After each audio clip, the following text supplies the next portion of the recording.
ರೀತಿ 2 ಆಲೂಗೆಡ್ಡೆ ತೊಗೊಂಡಿದ್ದೀನಿ.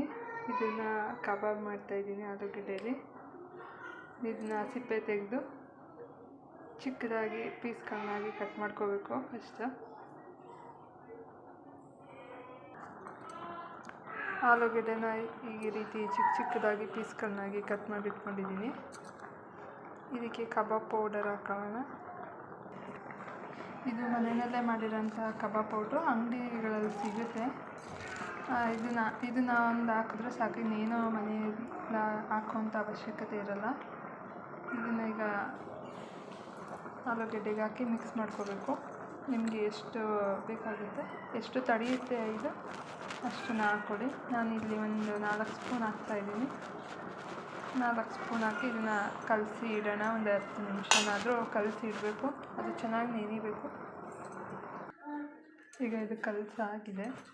ಇದನ್ನೊಂದು 10 ನಿಮಿಷ ಅಥವಾ ಒಂದು 1/4 ಗಂಟೆ ಏನಾದರೂ ನೆನೆದ್ರೆ ತುಂಬ ಚೆನ್ನಾಗಿ ಬರುತ್ತೆ, ಕ್ರಿಸ್ಪಿಯಾಗಿ.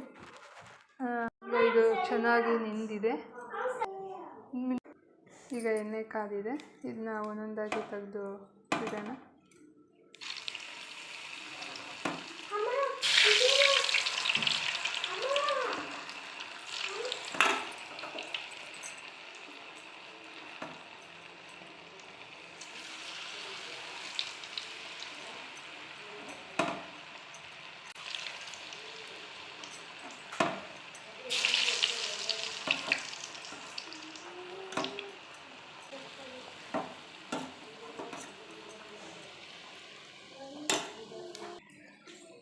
ಬಿಸಿ ಬಿಸಿ ಆಲೂಗೆಡ್ಡೆ ಕಬಾಬ್ ರೆಡಿಯಾಗಿದೆ.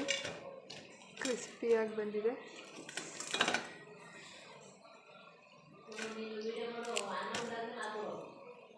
ಈಗ ಕಬಾಬ್ ರೆಡಿಯಾಗಿದೆ. ನೀವು ಒಂದ್ಸಲ ಟ್ರೈ ಮಾಡಿ ಟೇಸ್ಟ್ ಹೆಂಗಿತ್ತು ಅಂತ ಹೇಳಿ.